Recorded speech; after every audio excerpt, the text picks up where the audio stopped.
July 12, 1943. Hundreds of tanks charge, colliding at point-blank range. Crews bail from burning hulks, only to be gunned down by machine gun fire. This is the Battle of Kursk, where thousands will die as the ground shakes and the largest tank battle in human history reaches its climax. But let's change one thing. Rolling through the smoke and chaos on the German southern flank is something no one understands. A 59-ton steel Predator with angles that don't belong in 1943, a gun barrel longer than any tank cannon ever built, and sensors that can see through darkness itself. It's a Rheinmetall KF-51 Panther, Germany's most advanced supertank from 2025, dropped into a battle it was never meant to fight. So what happens when the most advanced main battle tank on Earth is unleashed during one of history's most brutal armored engagements? Can it single-handedly turn the tide for Germany? Or is it just one tank against 2 million Soviet soldiers and 7,000 T-34s? First, let's look at exactly what just materialized on the Eastern Front. The KF-51 Panther represents everything German engineers have learned about tank warfare over 80 years. It weighs 59 tons and sits lower than its World War II counterpart with sloped composite armor that makes the original Panther's steel plates look like aluminum foil. A 1,500 horsepower diesel engine pushes it to 43 miles per hour on roads, faster than most sports cars of 1943. Its main weapon is a 130mm smoothbore cannon, the biggest gun ever mounted on a NATO tank. This beast fires armor-piercing rounds at velocities that would make a Tiger crew weep. Where a 1943 tank might hit targets at a kilometer, the KF-51 can kill at 4 kilometers with computer-guided precision. An autoloader feeds shells into the breech, letting a 3-man crew pump out rounds faster than any human loader could manage. But the real advantage is its vision. Thermal imaging lets the crew see through smoke, dust, and total darkness. A 360-degree camera system means they can fight with perfect awareness of their surroundings. In an era where tank commanders stand exposed in their hatches just to see the battlefield, this is like fighting blind men. And if something does get close enough to shoot back, the Panther carries an active protection system that can detect and intercept incoming projectiles. It can pop smoke screens automatically when targeted. The armor itself combines steel composites and reactive elements designed to defeat weapons that won't exist for decades.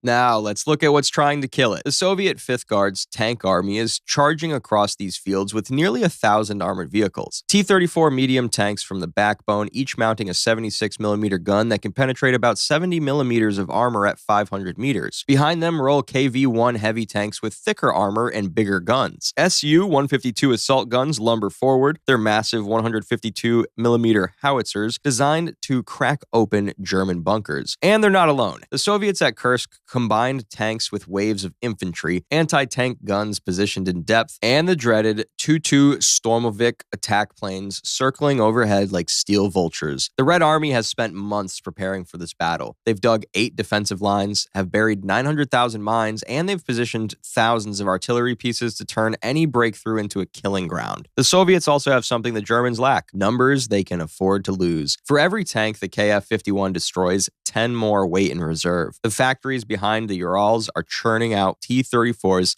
faster than Germany can build anything. Dawn breaks over Prokhorovka. Soviet tank columns begin their charge across the open steppe, expecting to meet the battered remnants of the SS Panzer divisions. Instead, the lead T-34 commander spots something strange through his periscope: a single tank, unlike anything in any recognition manual, sitting hull down on a ridge 2 kilometers away. He never finishes his report. A 130mm round crosses the distance in less than a second and turns his tank into a fireball. The Soviet column doesn't even know where the shot came from. Their crews are trained to engage at ranges under a kilometer. The KF-51 is killing them from distances they can't see clearly. A second T-34 explodes, then a third. The autoloader cycles smoothly as the Panther's gunner works through targets with mechanical efficiency. Soviet commanders respond the way they've been trained. They order the charge to continue, close the distance, overwhelm the enemy with numbers. Hundreds of tanks surge forward, engines roaring, treads chewing through the summer grass. The KF-51 crew watches the wave approach through thermal imaging that renders every enemy vehicle as a bright white signature against the cool earth. They have time to engage dozens of targets before the Soviets get within effective range. The main gun barks again and again. T-34s brew up in chains across the steppe.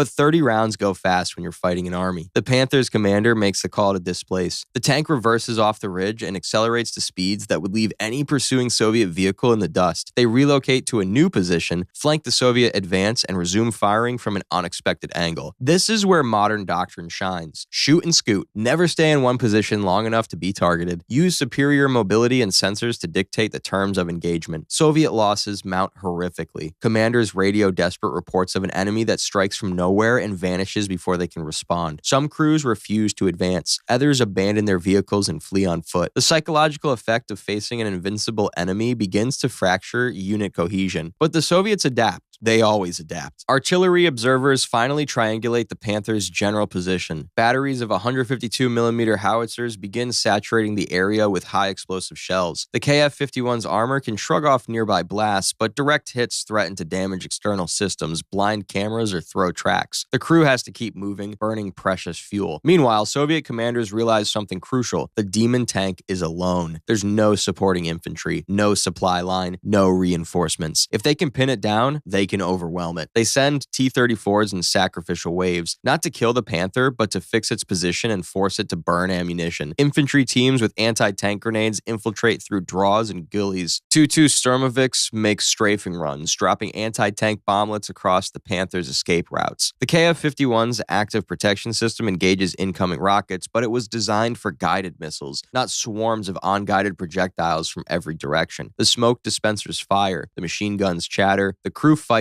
with desperate skill. Then the main gun goes silent, 30 rounds expended. The most powerful tank cannon in history is reduced to a multi-million-dollar steel tube. The Panther still has its coaxial machine gun. It still has speed and armor, but it can no longer kill tanks, and the Soviets know it. They close in from every direction. T-34s finally reach ranges where their 76mm guns just might, penetrate the Panther's side armor. The first Soviet shell to connect bounces off harmlessly. The second finds a track link. The third follows immediately after. The KF-51 lurches to a stop, one tread hanging loose. Soviet infantry swarm the concealment. The remote weapon station cuts down dozens, but they keep coming. A satchel charge lands on the engine deck. The explosion breaches the rear armor and sets the fuel alight. The crew has seconds to bail out. Whether they survive what comes next depends on the mercy of Soviet soldiers who just watched this single tank slaughter hundreds of their comrades. In the end, the KF-51 Panther destroys an estimated 47 Soviet tanks and armored vehicles before its ammunition runs dry. It survives for approximately 6 hours of continuous combat, 6 hours that Soviet engineers will spend years trying to understand from the wreckage. But could a single Supertank from the modern day change the outcome? Not a chance. The Battle of Kursk still ends in Soviet victory, and the Red Army begins its long march to Berlin. One Supertank, no matter how advanced, cannot substitute for divisions, supply lines, and strategic depth. The Panther's crew came seeking revenge, but they only found the lesson every army eventually learns. Wars aren't won by weapons alone. They're won by the soldiers who keep fighting after those weapons run out of ammo. Or what do you think would happen?